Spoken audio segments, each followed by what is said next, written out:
बोलो भोजपुरी आजे। काय छेद बा? ढूंढी के नीचे छेद दे। काय के छेद दी? समान हो हमार। हाँ साली हो ना। तो ऐसे नहीं थोड़े ना होई। हाँ तो कैसे होई? वैसे ना हुई ना। हाँ पूरा पूरी होई। काय पूरा पूरी होई? हुक्मे ना करे। है ना होई तबे तो रोई।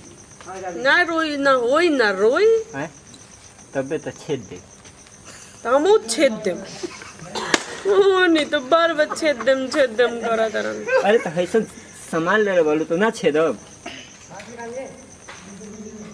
है हीरा का जवानी बाटे माटी कोड़े के है।